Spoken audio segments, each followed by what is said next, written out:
Helicopter देर से उड़ने की वजह से मैं लेट हो गया, देरी हो गई, आपको काफी बैठना पड़ा, इसलिए दोनों हाथ जोड़कर मैं आपसे क्षमा मांगना चाहता हूं। मित्रों, विश्वामित्र की तपस्थली ऐसे अपने अलीगढ़ की ये भूमि, जहां राजा महेंद्र प्रताप के प्रताप से एक जमाने में यहां राष्ट्रीय आंदोलन का एक गढ़ रहा। सखी संप्रदाय के प्रमुख स्वामी हरिदास की भूमि रही। प्रसिद्ध कवि नीरज की जन्मभूमि रही। और हम सब जिनका हृदय से सम्मान करते हैं, ऐसे बाबूजी कल्याण सिंह की भी ये जन्मभूमि रही है। बाबूजी ने सबसे पहले उत्तर प्रदेश में सुशासन कैसा होता है वो बताया था। और बाबूजी ने राम जन्मभूमि के लिए अपने मुख्यमंत्री की कुर्सी को बलि चढ़ाया था। मुझे बताओ, जब राम जन्मभूमि आंदोलन लेकर अडवाणी जी निकले थे, रथ यात्रा निकली थी, किसने गोली चलाई थी?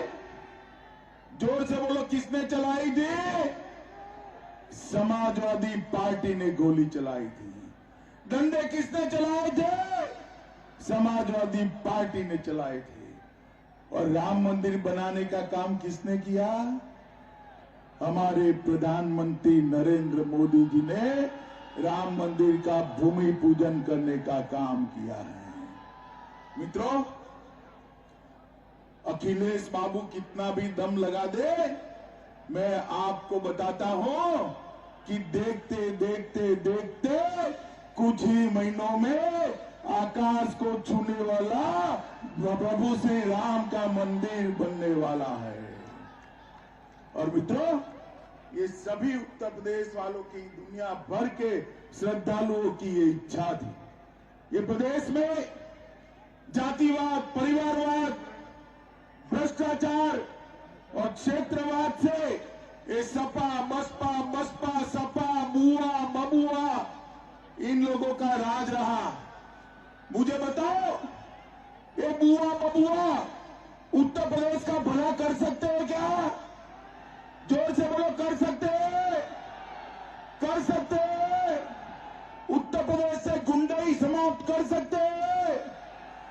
गरीबों के घर में 2 साल तक मुफ्त में अनाज भेज सकते हैं क्या? गरीब माताओं के लिए शौचालय बना सकते हैं क्या? गरीब के घर में बिजली भेज सकते हैं क्या? गरीब को घर दे सकते हैं क्या? 5 लाख तक की सारी दवाइयों का खर्चा ये अखिलेश मुफ्त में दे सकते हैं क्या? अगर ये देने का साहस किसी में है तो हमारे प्रिय प्रधानमंत्री नरेंद्र मोदी जी में है। मित्रों, नरेंद्र मोदी जी, और उन्होंने ये कर दिखाया। मैं जन विश्वास यात्रा में जनपद जनपद जा रहा हूं। ये मेरी 10वीं सभा है। मित्रों, मैं आपको बताने आया हूं, जहां भी गया ऐसा ही सैलाब देखा है, ऐसा ही सैलाब देखा है। जहां तक नजर पड़ती है मुंड ही मुंड दिखाई पड़ते हैं।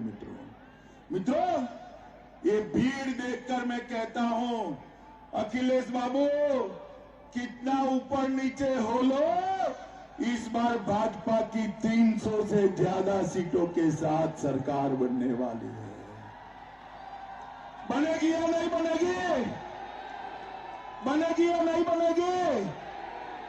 मित्रों, मैं बोलूंगा, अब की बार आप बोलोगे 300, बोलोगे तो बोलिए, अब की बार, अब की बार, अब की बार। माताओं, भाइयों, बहनों, समाजवादी पार्टी 3P के आधार पर चलती थी, परिवारवाद, पक्षपात और पलायन। भारतीय जनता पार्टी 3V के आधार पर चलती है, विकास, व्यापार और सांस्कृतिक विरासत। मित्रों, मुझे बताइए, जब ये समाजवादी पार्टी की सरकार थी, हर जनपद में बाहुबली परेशान करते थे या नहीं करते थे? जोर से वो लोग करते थे या नहीं करते थे? हमारी बहन बेटियों को परेशान करते थे या नहीं करते थे? जमीन छीन लेते थे या नहीं छीन लेते थे? आज योगी जी के राज में कोई बाहुबली दिखाई नहीं पड़ता, केवल बजरंग बली दिखाई पड़ता है, बजरंग बली दिखाई पड़ता है। योगी जी ने उत्तर प्रदेश को माफियाओं से मुक्त करने का काम किया है। उनके शासन में हर गुना, चाहे डकैती हो, बलात्कार हो, लूट हो, हत्या हो, हत्या का प्रयास हो, हर गुना में कटौती आई है। अभी अभी ये कांग्रेस यहां घूम रही है, वो बहन जी घूम रहे हैं। गत चुनाव में मैं आया था, गत चुनाव में राहुल जी ने यहां सभा करी थी और वो आलू की फैक्ट्री डालना चाहते थे। भाई, आलू फैक्ट्री में होता है क्या? आलू फैक्ट्री में होता है क्या? आलू फैक्ट्री में होता है क्या? उनको मालूम ही नहीं है कि फैक्ट्री में आलू नहीं होता, ये धरती माता आलू उगाती है। मित्रों, एक कांग्रेस, सपा, बसपा उत्तर प्रदेश का भला नहीं कर सकते।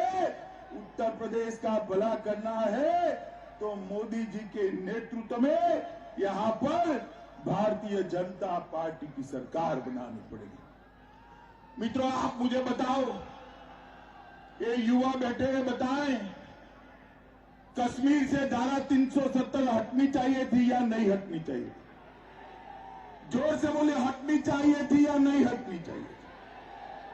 ये बुआ बबुआ दोनों, ये कांग्रेस पार्टी भी धारा 370 हटाने का विरोध कर रहे थे।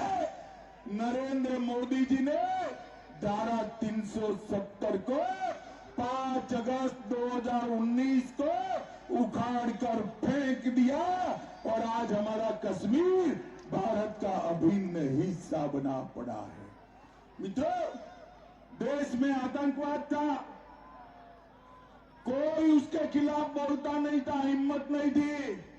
नरेंद्र मोदी जी आए, मोदी जी ने पुलवामा और उरी में हमला हुआ, सर्जिकल स्ट्राइक और एयर स्ट्राइक कर पाकिस्तान के घर में घुसकर आतंकवादियों का सफाया करने का काम भारतीय जनता पार्टी के नेता नरेंद्र मोदी जी ने किया। और ये अखिलेश क्या करते हैं? अखिलेश क्या करते हैं? चुनाव आता है ना, इनको बाबूजी नहीं याद आते, कल्याण सिंह याद नहीं आते, उनको जिन्ना याद आता है, जिन्ना याद आता है। मित्रों, मुझे बताओ, जिन्ना की बात करने वालों, जिन्ना के महिमा मंडन करने वालों को वोट देना चाहिए क्या? जोर से बोलो, देना चाहिए क्या? और जोर से बोलो, देना चाहिए क्या? मित्रों, ये सपा, बसपा, बुआ बबुआ, बहन जी, कोई उत्तर प्रदेश का भला नहीं कर सकता। मित्रों, यहां समाजवादी पार्टी ने एक निजाम बनाकर रखा। निजाम का स्पेलिंग है NIZM, ZAM। मित्रों, एन से था नसरुद्दीन, आई से इमरान मसूद, जेडे से आजम खान और एम का मतलब है मुख्तार अंसारी। मुझे बताइए, आप फिर से आजम खान और मुख्तार का शासन चाहते हैं क्या? चाहते हैं क्या? चाहते हैं क्या कि आपको राम जन्मभूमि बनाने वाला मोदी और योगी का शासन चाहिए। मोदी और योगी का शासन चाहिए ना, तो मित्रों आपको कमल के निशान पर वोट दबाना पड़ेगा, बटन दबाना पड़ेगा। चुनाव की तिथियां घोषित होते ही भारतीय जनता पार्टी को 300 से ज्यादा सीटों के साथ सत्ता में वापिस लाना पड़ेगा। मुझे बताइए, भारतीय जनता पार्टी को जिताएंगे क्या? जरा जोर से एक साथ बोलिए, जिताएंगे? कमल के निशान पर बटन दबाएंगे? 300 से ज्यादा सीटों से सरकार बनाएंगे? योगी जी के हाथ मजबूत करेंगे? मोदी जी के हाथ मजबूत करेंगे? तो मेरे साथ दोनों हाथ उठाइए, उठाइए अंत तक दोनों हाथ उठाइए, सभी लोग दोनों हाथ। विजय के संकल्प की मुट्ठी बीचिए और प्रभु श्री राम का जयकारा लगाइए। बोलिए जय श्री राम, जय श्री राम, जय श्री राम, जय जय श्री राम। वंदे वंदे वंदे भारत माता की, भारत माता की। नमस्कार, मैं हूं मानक गुप्ता। अगर आपको हमारा ये वीडियो पसंद आया हो तो इसे लाइक और शेयर जरूर करें, और हां, हमें सब्सक्राइब और फॉलो करना ना भूलें ताकि आप देश और दुनिया की कोई खबर मिस ना करें। तो जुड़े रहिए हमारे साथ और देखते रहिए न्यूज़ 24।